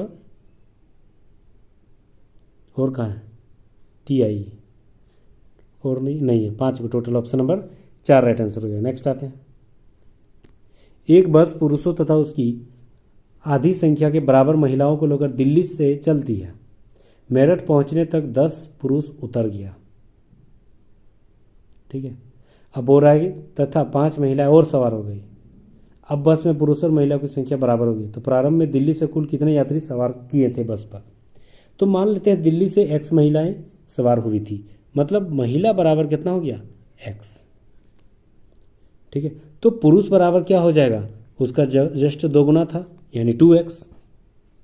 ठीक है, अब ये 2x और ये x, अब बोल रहा है कि मेरठ पहुंचने तक 10 पुरुष उतर गया, यानी पुरुष में 10 हम लोग घटा देंगे और 5 जो है वह महिला चढ़ गई, तो महिला में हम लोग 5 जोड़ देंगे, तो ये दोनों क्या हो जा रहा है बराबर, ये 2x, ये x इधर आएगा तो x इधर आएगा, ये -10 उधर चल जाएगा तो +10 यानी 15।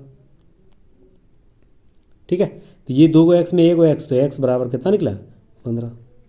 तो वही तो पूछ रहा था ना कि टोटल जो है वह कितना बैठा था,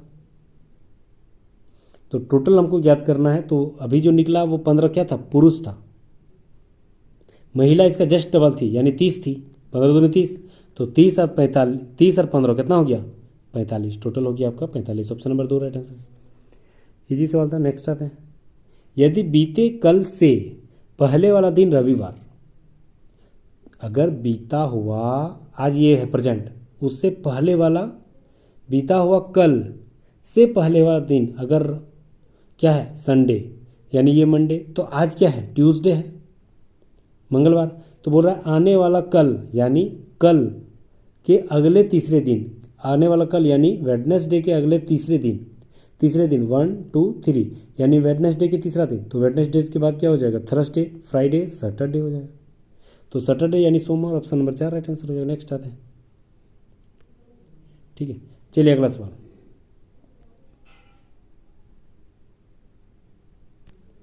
यहां बोल रहा है कि राजनीतिक लोगों के मतों से धनवान बन जाते हैं। राजनीतिक में जो करते हैं वो लोगों की मतों से धनवान बन जाता है। मत जो देते हैं वोट, उसी के आधार पर। तो पहला क्या बोल रहा है, पहला बोल रहा है कि लोग राजनीतिज्ञों को धनवान बनाने के मत देते हैं। नहीं, ये गलत है, ये जो है गलत है। धनवान बनाने के लिए नहीं, बस लोकतंत्र की जो मजबूती है उसी को प्रदान करने के लिए, उसको रखने के लिए, बस समाज को एकदम कल्याण करने के लिए, इसीलिए राजनीति में लोगों को चुनते हैं, ना कि उसको बड़े आदमी बनाने के लिए। तो पहला गलत है। दूसरा, राजनीतिक अपने गुणों से धनवान बन जाता है, ये भी गलत है। कोई ज़रूरी थोड़ी है कि सब लोग आदमी जो राजनीति में जाता है वो बड़ा ही आदमी बन जाता है। APJ अब्दुल कलाम बहुत बड़ा आपका उदाहरण है, ठीक है। मात्र उसके अकाउंट में सोचिए राष्ट्रपति थे और उसके अकाउंट में कुछ 100 रुपया उसके अकाउंट में था।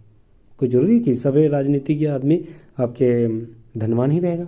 तो दोनों गलत है, ऑप्शन नंबर 4 राइट आंसर हो जाएगा। कोई ही निहित नहीं कर रहा है। नेक्स्ट आते हैं, यदि किसी कूट भाषा हॉस्पिटल को ये शब्द कहा गया तो बोल रहा है कि पोस्टल को कौन सा शब्द बोलेंगे, ठीक है। पोस्टल को यहाँ देखिए पी है, तो पी के यहाँ चौथा नंबर में क्या है 7, यानी पी को कितना बोला गया 7, ठीक है। यहाँ ओ है, दूसरा नंबर में 2 है, तो यहाँ 2 लिखेंगे। यहाँ एस है, तीसरा नंबर में 5 है, यहाँ 5 लिखेंगे। यहाँ टी है, तो टी यहाँ लास्ट थर्ड में है, तो 6 नंबर, तो 6 हो गया। 72 56 कहाँ है, 72 56 यहाँ भी नहीं, यहाँ भी नहीं, और 2 को बचा होगा, ठीक है। उसके बाद ए है, ए का मतलब क्या है 1, तो 1 लिखेंगे। Option number 2 right answer match कर रहा है। नेक्स्ट आते हैं, चलिए बॉडमास का सवाल बहुत ही इजी वे में देखेंगे। नीचे दिए गए समीकरण में भागा और प्लस, ठीक है, और 12 और 18 को एक दूसरे के स्थान पर रखने पर निम्नलिखित में से क्या समीकरण सही बनेगा, वही सही हमको बताना है, ठीक है। चलिए, तो सबसे पहले भागा और प्लस, ठीक है, नीचे वाला देखते हैं, ठीक है। तो यहाँ बोल रहा है 12 की जगह 18 रखना है, तो 12 की जगह यहाँ क्या लिखेंगे 18, ठीक है। और वह प्लस है, प्लस की जगह बोल रहा है कि भागा रखना है, ठीक है। और यहाँ हो गया 6, इसको क्रॉस बंद कर देंगे। इंटू फिर गुना हो गया, गुना को कुछ बदले बोला है नहीं। 18 को फिर बोल दिया कि 12 लिख देना।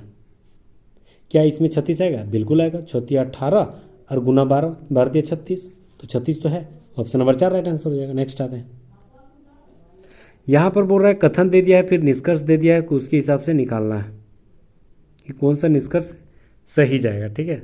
देखिए, यहाँ बोल रहा है कि कोई भी खिड़की मछली नहीं है, मतलब खिड़की अलग हो गया और मछली अलग हो गया। बोल रहा है कि सभी मछली ना इंसान है, सभी मछली क्या है इंसान है, तो सभी मछली को हम लोग घेर दिए इंसान के रूप में। अब निष्कर्ष देखते हैं कि कोई भी खिड़की इंसान नहीं है, तो कोई भी खिड़की इंसान नहीं, ये कोई ज़रूरी थोड़ी, ये टच भी कर सकता था, तो पहला को हम लोग अनुसरण नहीं कर सकते हैं। दूसरा, कोई भी इंसान खिड़की नहीं, ये भी नहीं, दोनों तो एक ही चीज़ बोल दिया, ये भी नहीं कर सकते। बोल रहा है कुछ इंसान मछली है, हाँ सभी मछली अगर इंसान है तो कुछ इंसान डेफिनेटली मछली है, मतलब तीसरा सही है। बोल रहा है सभी इंसान मछली नहीं, सभी इंसान को किसी ने घेरा है नहीं, ये गलत है। केवल 3 सही है, ऑप्शन नंबर 3 राइट आंसर हो जाएगा। नेक्स्ट आते हैं कि यदि किसी कूट भाषा बटर को ये वाला शब्द कहा गया, बटर को, मिल्क को ये वाला शब्द कहा गया, तो अर्थ को कौन सा शब्द बोलेंगे। देखिए यहाँ पर बोल रहा है BCDE 3 जोड़ेंगे, UVWX 3 जोड़ेंगे, TUVW TUVW EFGH RSTU, सब में 3 को जोड़ रहा है ना, बस उसी में हम लोग अगला सिनेरियो चला देते हैं। ई में 3 जोड़ देंगे, एफ जी एच हो जाएगा, ए में 3 जोड़ लगे, ए बी सी डी हो जाएगा, उसके बाद आर एस टी यू हो जाएगा, H D you option number 2 में ही है। और अभी आगे क्या लिखेंगे, बस 2 को मैच कर रहा है, लिखिए आराम से, टिक करिए, निकलना है। हाँ ये सवाल देखिए, बहुत ईजी सवाल है।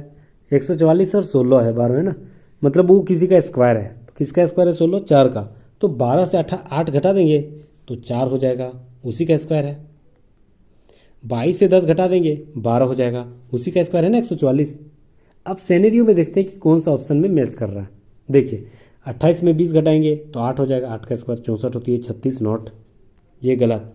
16 10 ये भी गलत, 22 ये 12 12 का 144 नहीं, ये हो जाएगा 8 18 8 10 10 का 100, ये हो जाएगा ऑप्शन नंबर 4 राइट आंसर हो जाएगा। नेक्स्ट आते हैं, चलिए अगला सवाल। ये सवाल पूछ रहा है, ठीक है। यहाँ पर बोल रहा है कि एक कक्षा में 5 पंक्तियाँ हैं जिनमें 5 बच्चे ए बी सी डी एक दूसरे के पीछे अलग अलग पंक्तियों में इस प्रकार बैठे हुए हैं।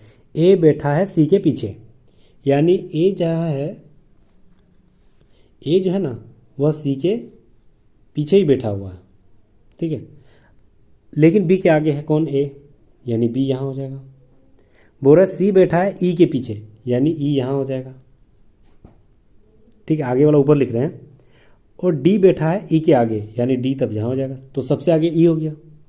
अब बोल रहा है पंक्ति की अंतिम से पहली पंक्ति से अंतिम स्थिति तक जो बैठा हुआ है वो सिनेरियो क्या आ जाएगा, D E C A B, D E C A B, option number 1 right answer है, D E C A B. Next आते हैं, देखिए प्रत्येक 1 इंच किनारे वाला लकड़ी के छोटे घन को एक ठोस 3 इंच किनारे वाले 3 घन बनाने के एक साथ रखा गया, तो इस बड़े घन को बाहर सब ओर से जो है रंगा गया लाल रंग से।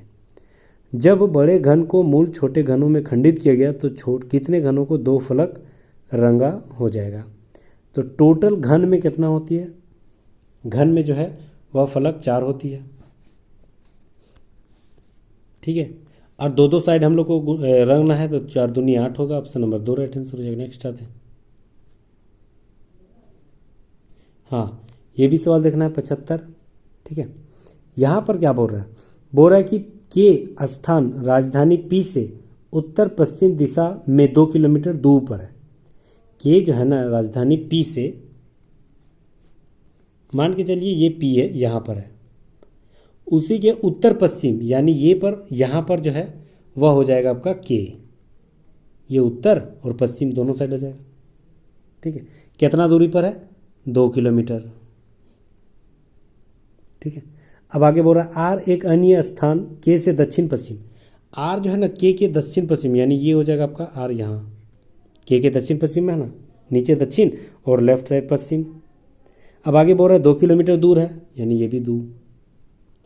फिर बोल रहा है कि एम एक अन्य स्थान जो है वह आर से फिर उत्तर पश्चिम, यानी उत्तर पश्चिम फिर एम स्थान यहाँ पर है,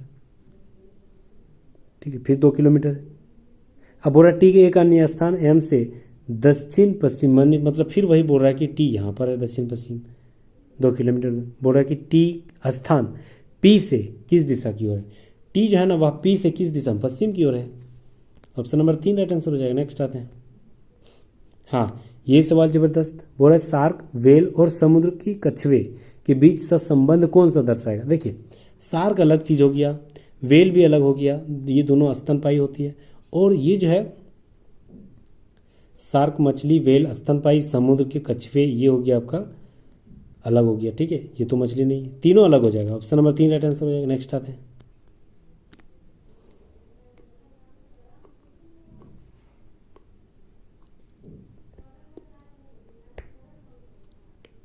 ठीक है, चलिए हाँ यहाँ पर देखना सबसे पहले बराबर को लिखना है, तो टी जो है ना वह बराबर है ई के।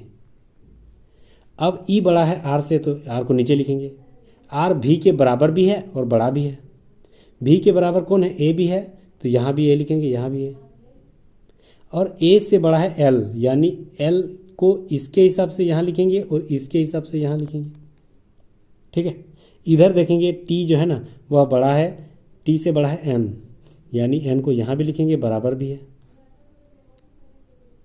और आई जो है ना एन से बड़ा है, यानी आई को यहाँ भी लिखेंगे और यहाँ भी लिखेंगे, दोनों जगह, अब हमको निष्कर्ष निकालना, तो निष्कर्ष क्या हो जाएगा?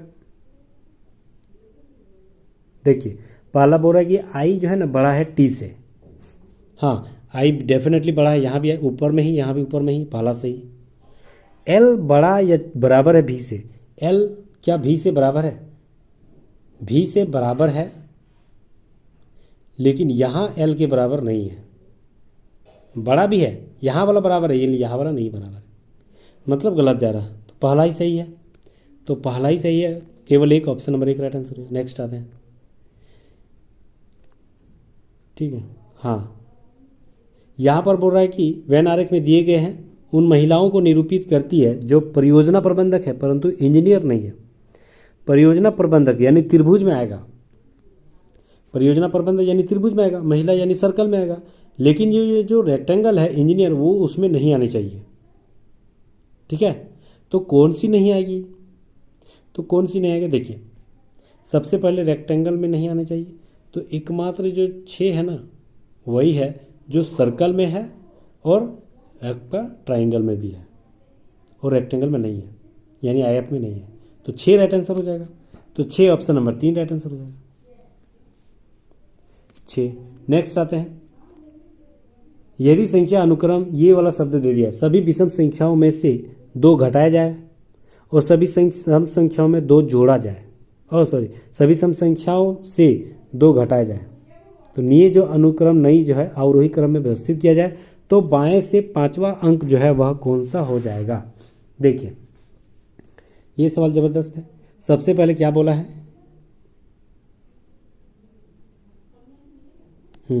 यहाँ पर क्या बोला है? यहाँ पर लिख लेते हैं सबको, सारी संख्या को, तो 4 5 8 7, ठीक है। उसके बाद 9 6 3 2 4 5 6 और 9, ठीक है। अब सारे को क्या करना है? सम संख्या और विषम संख्या सारे में 2 घटा देना, मतलब 4 में 2 घटेगा तो 2, 5 में 2 घटेगा तो 3, 8 में 2 घटेगा तो 6, है ना, 7 में 2 घटेगा तो 5, फिर आगे 7, फिर आगे 4, फिर आगे 1 0 2 3 4 और ये 7, ठीक है। अब यहाँ बोल रहा है कि अब उसको अवरोही, मतलब सबसे बड़ी संख्या कौन है? 7 है, 2 को 7 है ना, तो सबसे बड़ी संख्या 2 को 7 हो गया, फिर 6 हो गया, फिर 5 हो गया, ठीक है। उसके बाद 2 को 4 है यानी 2 को 4 हो गया, उसके बाद 3 3 2 को है, फिर 2 2 2 को है, फिर 1 और लास्ट में 0 हो जाएगा। अब बोल रहा है कि बाएं से 5वां अंक कौन सा हो जाएगा? बाएं से 5वां अंक 1 2 3 4 5, यानी 1 2 3 5वां 1 2 3 4 5, 5वां नंबर 4 हो जाएगा, ऑप्शन नंबर 3 राइट आंसर हो जाएगा। नेक्स्ट आते हैं, यदि ट्रांसमिशन शब्द में सभी स्वरों को अंग्रेजी वर्णमाला के ठीक अगले वाले व्यंजन के रूप में बदल दिया जाए और फिर शब्द के अक्षरों को वर्णानुक्रम के में व्यवस्थित किया जाए तो दाएं से 6वां स्थान का तीसरा अक्षर कौन सा हो जाएगा? देखिए तो सबसे पहले हम लोग क्या लिखेंगे? ट्रांसमिशन को लिख लेते हैं, तो यहां लिखेंगे ट्रांसमिशन,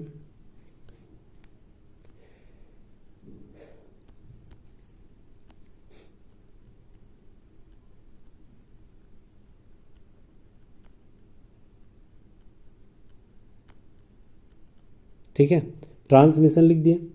अब बोल रहा है कि सारे जो स्वर है यानी वोवेल है उसके अंग्रेजी वर्णमाला के अगले वाले व्यंजन के रूप में बदल देना है, यानी कॉन्सोनेंट के नहीं बदलने बोलना है, तो टी का टी ही हो जाएगा, फिर आर हो जाएगा, फिर ए के बाद बी हो जाएगा क्योंकि ए क्या है? वोवेल है, फिर एन तो कॉन्सोनेंट तो एन एस है, एम है, फिर आई तो आई का क्या हो जाएगा? जे हो जाएगा, एस का सेम, फिर आई का जे हो जाएगा, ठीक है।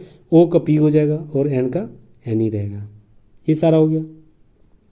अब जो है अल्फ़ाबेटिकल वर्णानुक्रम के आधार पे व्यवस्थित करना है, मतलब A B C D E F G के आधार, तो ए तो नहीं है, सबसे पहले बी हो जाएगा, बी है यहाँ पर, ठीक है। उसके बाद B C D E F G H I सब नहीं, जे है तो 2 को जे है, तो बी जे जे हो गया, फिर जे के एल एम है, एम हो गया, फिर एम एम एम,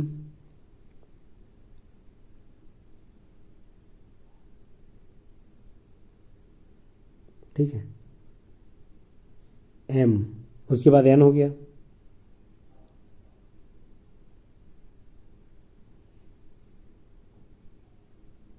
ठीक है, एन दो गो है, फिर पी, फिर आपका P Q R, R P Q R हो जाएगा, फिर डबल एस हो जाएगा क्योंकि दो गो है, उसके बाद नहीं एस तीन गो है, फिर टी हो जाएगा, ये सारा हो गया।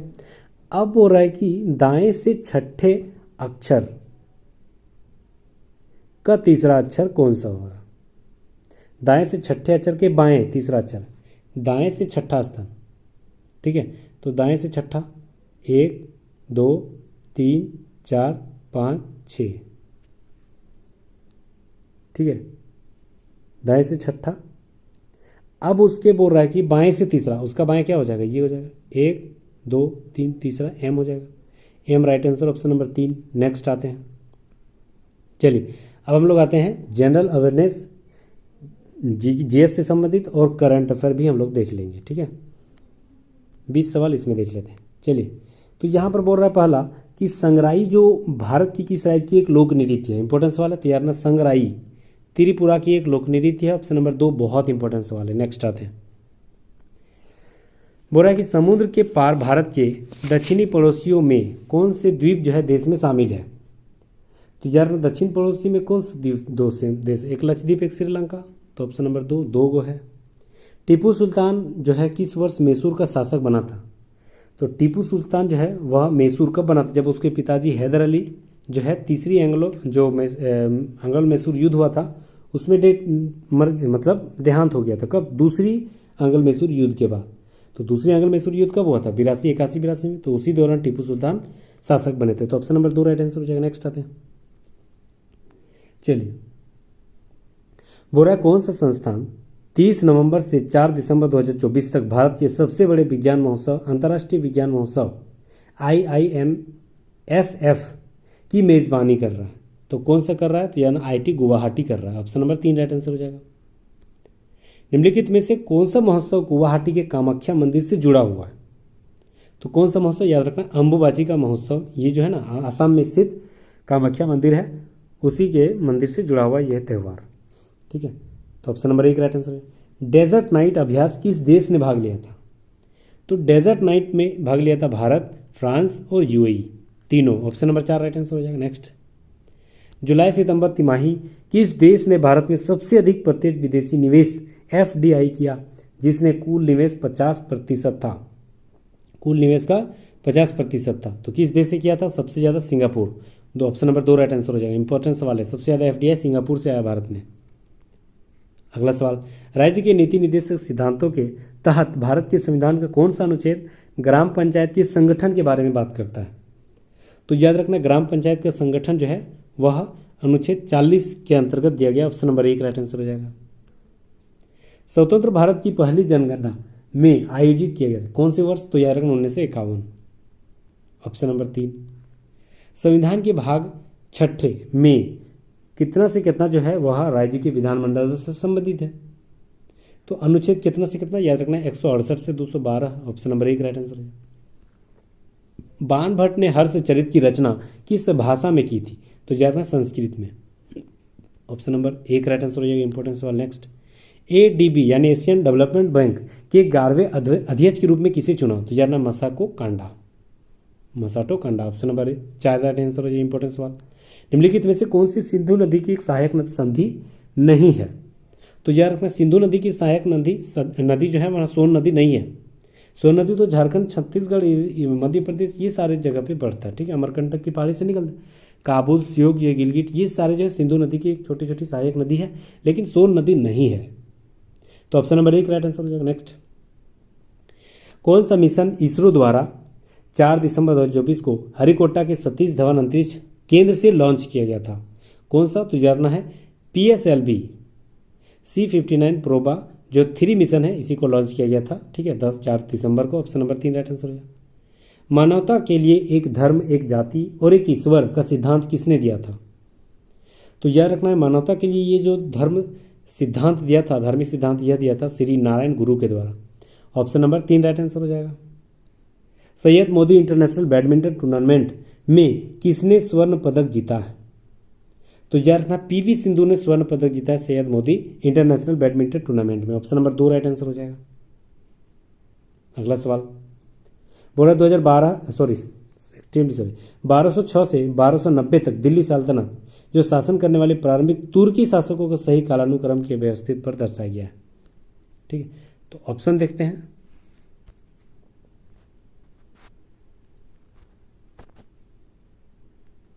ठीक है, तो सबसे पहले तो 1206 में तो कुतुबुद्दीन ऐबक ही आए थे, तो ये कट जाएगा, ये भी कट जाएगा, कुतुबुद्दीन ऐबक। उसके बाद शमसुद्दीन इल्तुतमिश आए थे, उसके बाद रजिया सुल्तान, तो पहला ही सही है।